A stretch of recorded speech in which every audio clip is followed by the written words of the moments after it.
along into this journey. For those of you who don't know me, again, my name is Lana Shalom. I am a certified Neurographica instructor and coach since 2018. And I was actually the very first cohort of English-speaking instructor. I learned myself personally with Pavel Piskaryov, the founder of the Neurographica method. I had the privilege of learning with him. It was an amazing learning process and knowledge hub. So I am very happy to be bringing you this hub of knowledge, understanding, thorough perception of what the method represents. I'm very happy to bring it to you, the English-speaking audience. And again, I'm going to repeat, if you have any questions, welcome to leave them as comments, and I will be happy to answer them in further videos, sessions, okay? Now I'm going to share a presentation that I created where I show all of your questions, okay? In the previous, I'm just going to show you quickly. I will put a link for this video in the previous, to the previous video where I answered the first 5 questions, okay?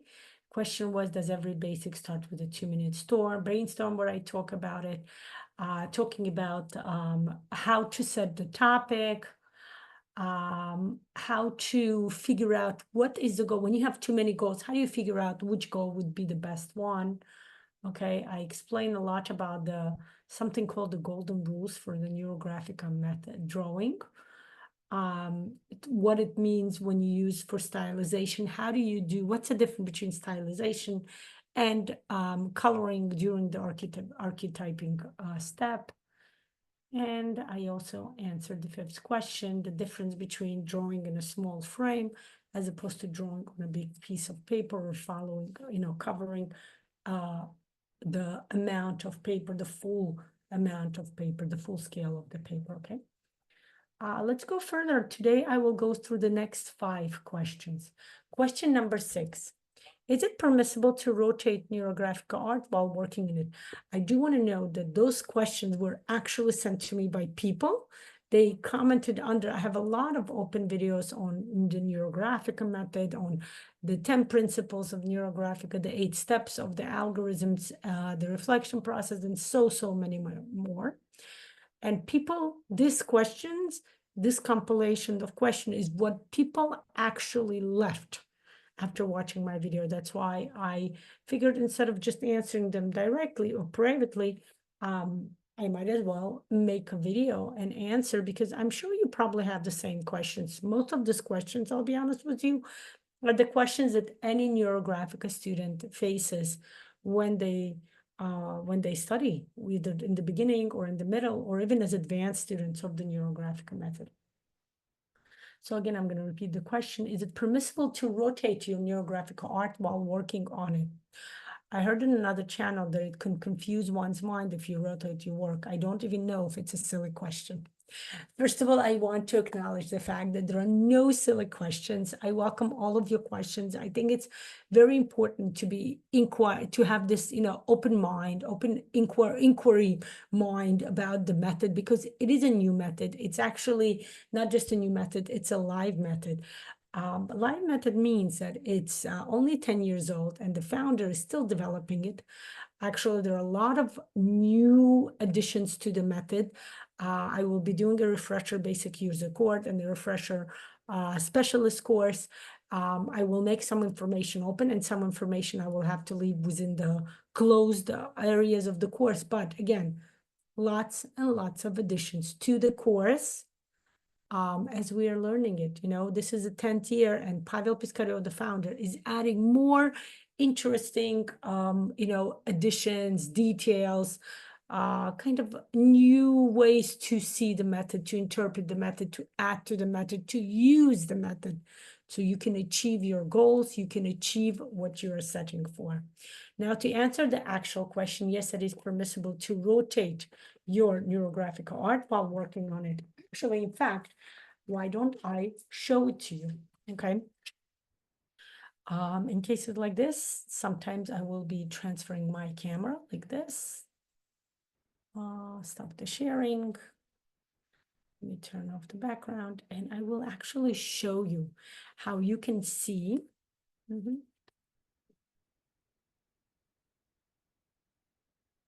Okay. For example, if you take one of my, I just recently drew this drawing with a client. Okay. I had a private basic user session with a client, and this is what we drew. Okay, I can actually show it to you as an example. Also over here, this is, I'm in the middle of drawing this mandala.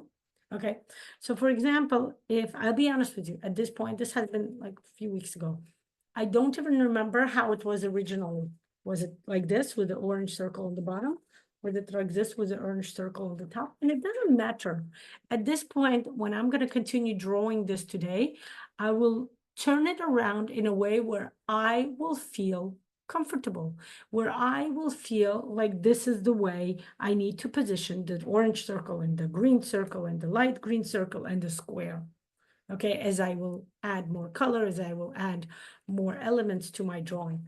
If I take a drawing that, let's say this one, this is a completed drawing, right? You can see this is a completed drawing because there are field lines and there is an affixing shape and all the colors are finished. Okay, in fact, I even colored the affixing shape a different color, and I used, you can see the way it is, I used some oil pastels. So there is no way I can even draw on top of the oil pastels.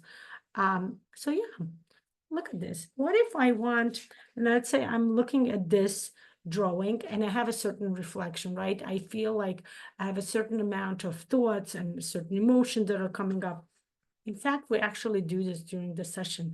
I offer the students, or if it's a coaching session, I offer the clients to turn the paper around, and I start saying, I wonder if, I should put this like this. How do I feel like it?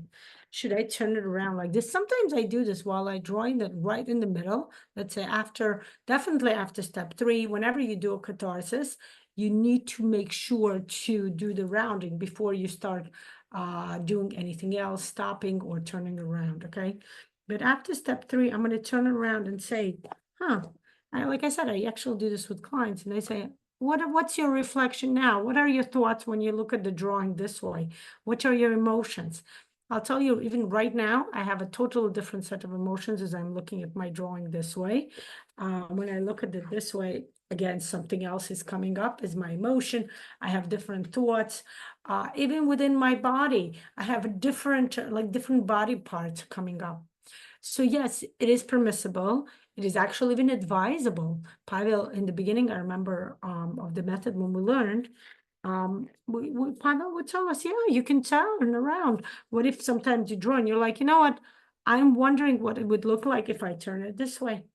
And he would say, yeah, let's turn it around and allow yourself to have a different perception. Because Neurographica is part of having an associative, metaphoric, connection to certain elements in the drawing. We talk a lot about it during within the pyramid of consciousness. Welcome to watch. We'll be making a new pyramid of consciousness as Pavel created a new video. I will be bringing it to you in English. I will translate and retell the new pyramid of consciousness to you. But that's what it is, every single time you turn around, you connect to a different perception of what this drawing represents to you. Now, if I take this drawing, now remember, every drawing is associated with a certain goal because this is a coaching method. And I'm trying to, I know what this drawing is about. This I made a week ago, less than a week ago, I drew this drawing. So I do remember what it's about. But if I start thinking, if I connect to my original goal, I start having a different set of perception already, a different set of reflections already, a different set of thoughts, emotions, and physical body sensations.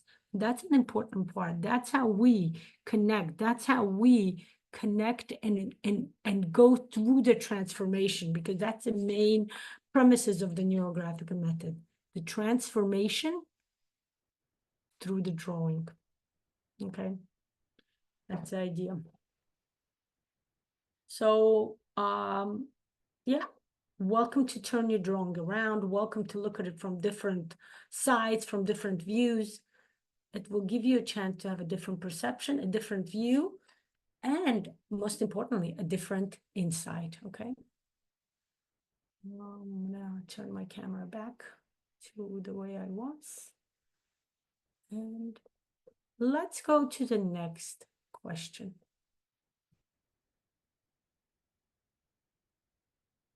Question 7.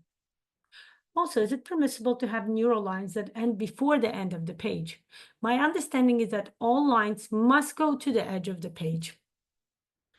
Yes, it's interesting to note that originally when you learn to, so it's important to start understanding that the way you learn Neurographic at the basic user level is a bit different than what you learn to do, the way you learn to draw during the specialist method, right? The specialist course when you become a bit advanced, or even when you take all of the algorithms and you become a truly advanced student, okay? Because the more you learn, the more courses you take, you get different insights, you get different understanding, different perception of how the method, what the method represents and how you can use it, again, to reach your goal in your life. Okay, so at the basic user course, it's like learning mathematics. Okay, it's learning how to count 1, 2, 3, 4, 5, 6, 7, 8, 9, 10. Okay, when children learn to count, they of course count in sequence. But when you once you learn to count all the numbers, you can start going out of sequence. You can go backwards, right? You can combine the digits to create new numbers, to come up with new numbers, to learn new numbers, right? And that's the idea, the same with Neurographica. In the basic user course, yes, you have to follow the major rule that the drawing must start. It's actually one of the principles of Neurographica, right? Oh, I realized my video is not on. One of the principles of Neurographica, that you start at one end of the paper and you must complete it on the other side, okay? That's how it works. You start on one edge of the paper and you finish on the other one. You can start from top to the bottom, from right to left, left to right, diagonally, any way you want to, right? Neural lines go in all directions, we know that. But it's important to note, within the basic user course, because this is a beginner course, because it's an introduction to what the method represents, it's very important to learn the method, learn to draw using those rules. Now, when we go into the specialist course, actually, this is something new that Pavel just introduced in, I believe, in the past few cohorts of the specialist course, the new way to draw the neurotree. What Pavel says, and it applies specifically to the neurotree algorithm, okay? When you use a neurotree algorithm, it's okay to, when you draw the neurotree, not to go all the way to the edge, but actually create a different frame. But again, it only applies to the neurotree algorithm. It only applies within the specialist course, okay? Because specialist course students are more advanced. They're learning more. They understand more. I give them much more insight during the course. So it's very important to start understanding, where do you stand? If you're a beginner level user and student of Neurographica, then follow the rules that your instructor gave you within the basic user. However, if you want to go beyond learning how to count 1 to 10 in sequence, if you want to understand more, if you want to learn how to combine digits and create more numbers, learn bigger numbers, right? Three numbers and integrals and algebras and so on, right? We know mathematics is like quite infinitive type of learning. Same thing with Neurographica. There's so much yet that we're still discovering, that the founder of the Neurographica method, Pilot Piskarov, is discovering, and we, the instructors, discovering new ways of using it. We're always asking, can we do it this way? Can we do it that way? Okay. You can only use the neural lines not to draw till the very edge for certain algorithms. Neurotree is one of them. Okay, for now, it's just a neurotree. There may be something else. If I discover more, I will let you know. For now, it's a neurotree. We are, I'm trying to think. Most of the other ones, the rule is to follow the principle of the Neurographica that says the edge of the paper is just the visible part of what we can see. When we look at the edge of the paper, we imagine that the Neurographica line can go beyond the paper if, let's say, there would be a bigger paper, right? The edge of the paper has no relevance to the fact that Neurographica exists beyond what we can see. Okay, it's a bit philosophical. It's a bit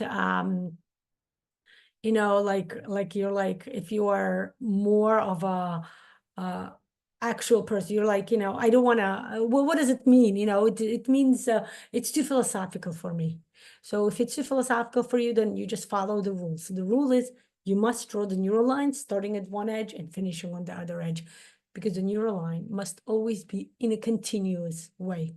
Okay, it's like time continuum space. Okay, we live in a time continuous space, right? Time does never stops. Time just always goes forward. We have something that goes backward, that's called the past, but we can never access it except in our memories. See, again, I'm getting philosophical because that's the only way to connect to this goal, to this topic, to this question, how to answer it, right? And we can always go forward to the future, but that can only happen what? When we think about something, when we want something, when we dream about something, when we imagine, when we hope, when we set a goal. Otherwise, honestly, we don't have a connection to the future either. We honestly live only in the present. And that's the idea of the neurographic drawing. This is our present, okay? But we do know that the past exists, right? Past usually goes to the left. So to me, this is my left. And we know the future exists, that's the right side. But in the picture, in the present time, we can only connect to the present, okay? So yes, definitely make sure you're drawing your paper, your lines go from one end to the other end, okay? Let's go further.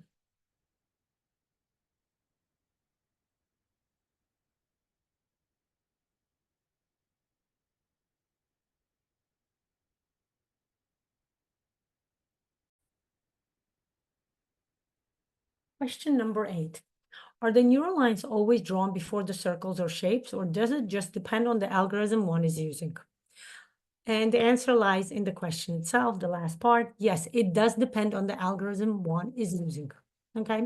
So when we do within the basic, if you are a basic user, student, or even certified student, if you finished, okay, I'm going to turn my camera again and I'm going to show it to you, okay?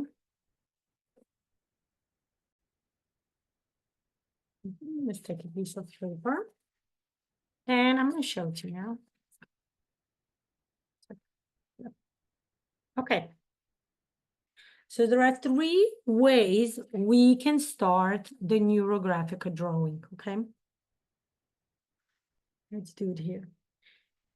The first way, when we learn, the one that we learn when the very first algorithm, at least in my basic user course, that's how I start. I give you the algorithm for revealing the intentions is when we start drawing the neural lines, okay? So you start at drawing neural lines, right? Some neural lines, of course, do the intersection, right? Okay. And of course, you go through the neural lines and you do the rounding, right? In this case, in the algorithm for revealing of intention, also known as ARI, the way we start the drawing is always with the drawing of the neural lines, okay?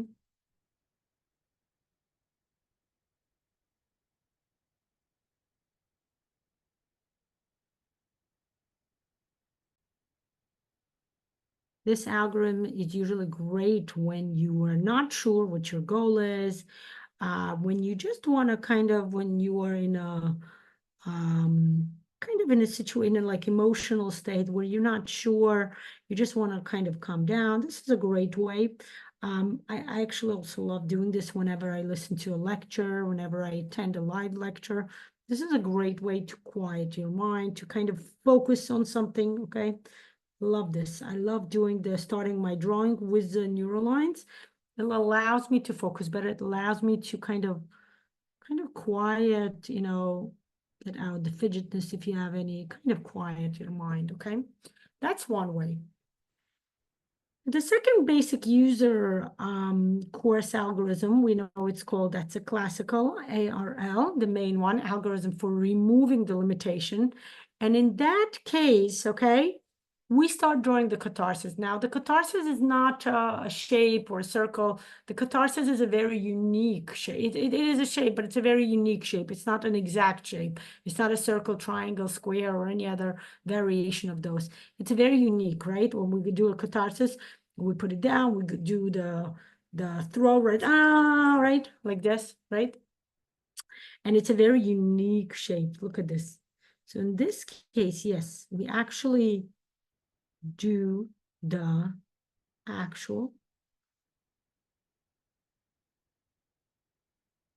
go through the shape, and we bring out the shape. In this case, we did start the drawing with the shape, right? And then it's important afterwards, we go through the shape, we add the necessary components, we go through all 8 steps of the algorithm, we make sure we round everything out, right? There are actually new additions. Like I said, I will be doing a refresher basic user course sessions where I will be talking about some kind of additional ways we can draw the catharsis, add the elements to the catharsis, okay?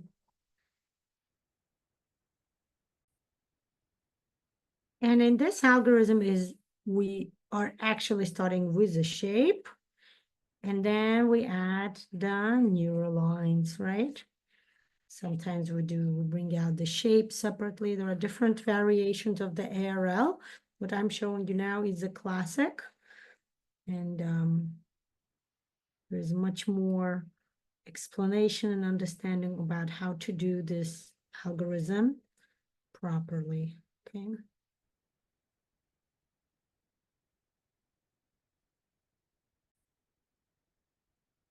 Now, this is the basic user course. These 2 algorithms are from the basic user course. We have the specialist course where we have an algorithm called True, okay? That is focused about resources, how to set a goal. And in that case, this is what we do, okay? We set a goal and we start that with a shape. And this is one of those drawings where we start with a shape. We set a goal and then we add resources to it. And then we start connecting the resources to the goal, okay? To get the full, this algorithm is one of the one of the great algorithms of the specialist course, okay? I set a goal, I add resources around it, and then, okay, again, in this algorithm, we start with the shape, with a circle. It can be actually one of the other shapes too. It can be a square. Remember, that's a specialist course. In the specialist course, you can learn more about how to use a triangle. So you can use one of the shapes, can be a triangle. I don't like using triangles just like that, but I love using circles and squares if necessary, okay? So in the basic user course, we do not, by the way, in this specific algorithm is when we at the intersection is when we add shapes, not even just shapes, but circles specifically, okay? In the basic user course, we do not use the shape of a triangle. Since we don't fool again, because this is the beginning. This is your beginning journey into the Neurographica method. This is just learning how to count the numbers. And that's why, yeah, we're going to do it in a specific way. The numbers only go 1, 2, 3, 4, 5, 6, 7, 8, 9, 10, right? Because if you count out of sequence, what happens with children? If you count out of sequence, they get confused because they only learn numbers in beginning in sequence. And that's the idea. And in the basic user course, we only use the shapes of a circle. Okay, by the way, over here later on, we will only add one shape of a circle.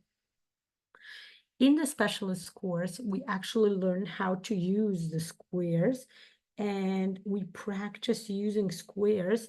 And if somebody's ready for the next step and they want to take the neurocomposition course where they learn a lot about what triangles represent and how to use them properly, and yeah, we start using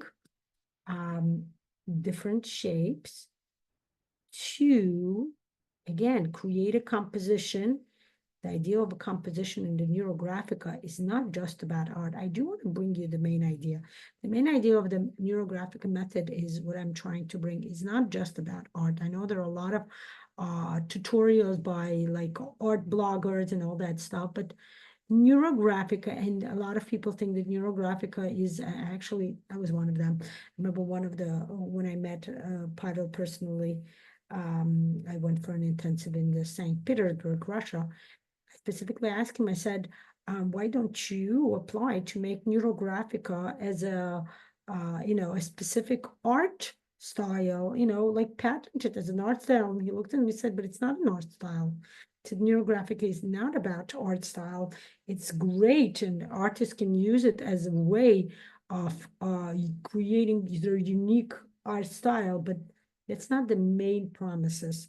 And of course, back then I didn't get it, but now, as a fully practicing instructor, as a certified trainer that teach the specialist course, I might tell you, yeah, it's true. Neurographic is not just about art. It's utilizing art element, but it's really a coaching method. It's really about learning how to represent what your goal is, how to represent what you would like to work with in life, what you would like to understand in life, what you would like to transform in your life, how to represent it in paper and work through it. Okay, which is what I just did. I put my goal, I put my resources around, and look what I did. I used the neural line to connect them together. And look, of course, if you rewind this video back to where I drew just the central circle and the other ones around without the neural lines, and you look at it, the reflection, the perception of the drawing is going to be completely different than what I did now when I connected all the circles together.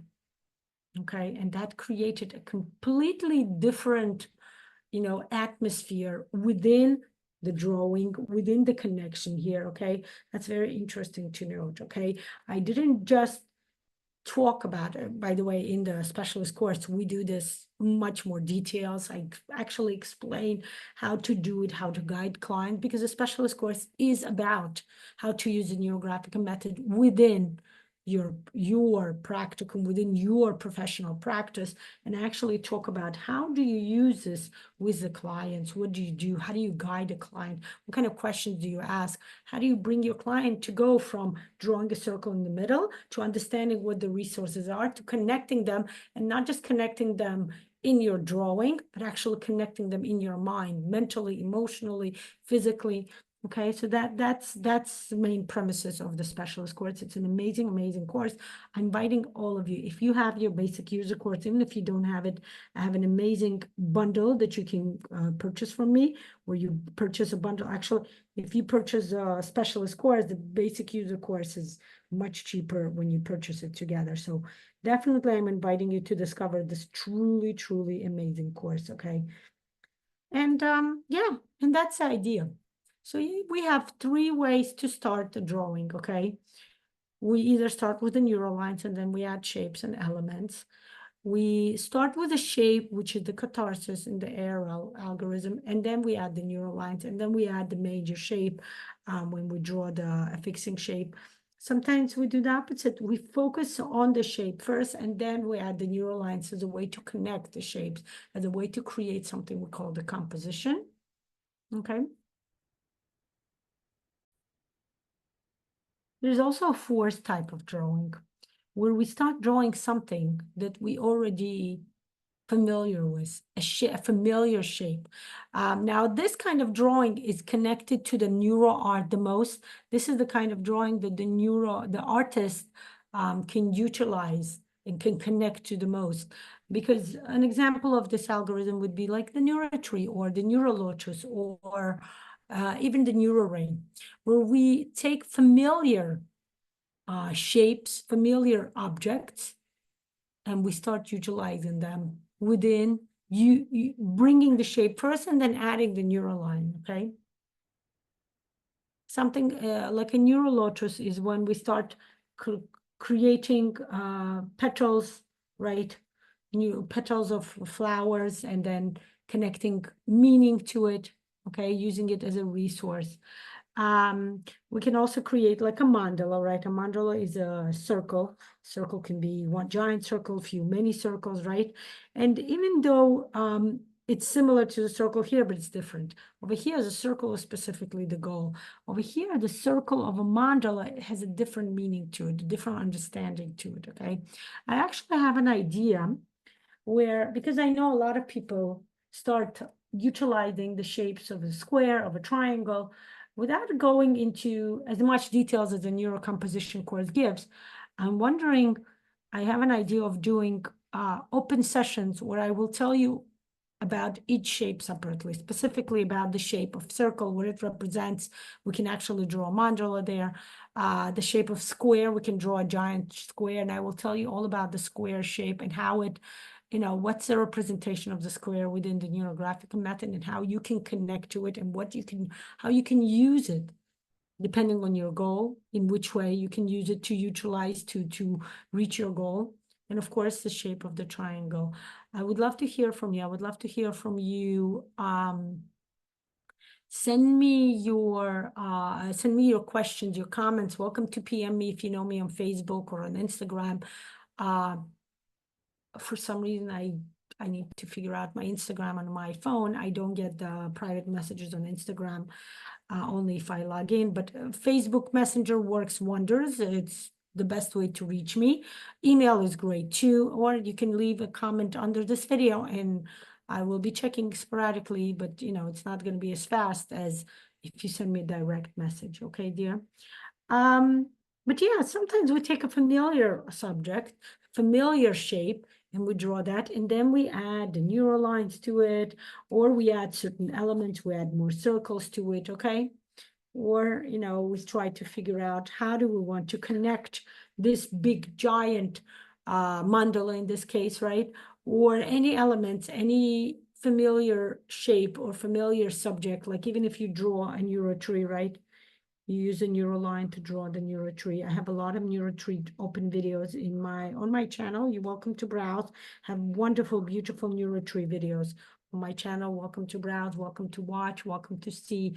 You can discover something amazing with a neurographic method, okay? But notice the neurotree is a unique algorithm because even though we're drawing a familiar image, the image of a tree, we already start utilizing the neural line right away. Okay, in the mandala, it's not the same. We draw the mandala first, and then we start adding neural lines to why. Why do we add neural line? Because this is the way we start connecting to this a subject or this object, depending on what it is. Okay, sometimes it's just an object. An object is inanimate. Okay, it's something. In the case of this giant mandala, it's just a big entity. Okay, the giant mandala can represent whatever you want. It can represent a certain entity in your life, a certain idea. Okay, if it's a subject, then it's your goal. You can draw the giant mandala, and that would represent the goal. Maybe it's a nice big goal that you're trying to reach. And your idea when you start writing the neural line is how do you connect to this goal? How do you see this goal? Do you connect to it easily? Do you easily add the neural lines? Or when you add the neural lines, you notice that you barely go into the mandala. Okay, that's another way to start noticing. How do you feel? In this case, again, remember, we have the 8 steps of the algorithm. Step number 1 is always setting a goal. You must set a goal because that's what each shape, each drawing, each neural line even in your drawing will represent. Your connection, your relationship toward your goal. Okay, and setting a goal, by the way, is not as complicated or as scary as many people. I have a lot of questions about people setting goal, and they're like very anxious, they're very scared. They're like, oh my God, how do I set a goal? You wake up every morning with having a goal in your mind, guys. Okay, most of the people wake up and they start thinking, okay, what do I have to do this today? I have to go to work. I have to set up the kids, wake the kids up, or I need to work on my relationship, and I need to work on my project. Okay. If you're a mom, you're always thinking your goal is always connecting to your kids. How do you connect to your kids? Okay, do I read a book to them? Do I help them get dressed? Do I feed them breakfast? And what kind of breakfast would it be? Okay, do I feed them breakfast is not an option. What is it for breakfast today, right? You always wake up and you think about it. If you're a religious person, you wake up with an idea is how do I connect to God today? Okay. Um, how do I transform myself today? How do I become a better person today? Every single day, you set tons and tons of goals. You're just not fully aware of it. You're just not aware of the fact that you have a lot of goals every single day. Goals are, a necessary and important part of who we are. This is how humans live. Okay, so setting the goal is really not as complicated. I have a lot of questions about the goal, by the way. Some of them I answered in the previous videos. I'm going to answer more in the next video. So welcome to again. Send me your questions, send me your comments. I would love to hear from you. I'm inviting you to subscribe to this channel because I will be making lots of videos where I answer questions, where I tell you more, where I bring a lot of open information about the neurographic method. I'm inviting you to come to get to know this amazing, truly revolutionary method and start transforming your life. Okay. Let's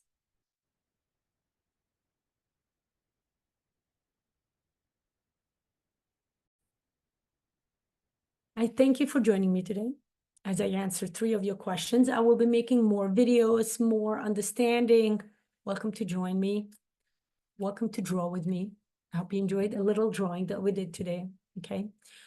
Welcome to discover this amazing method for yourself to transform your life, the lives of your loved ones, lives of your families, and of course the lives of your community and your country and your world.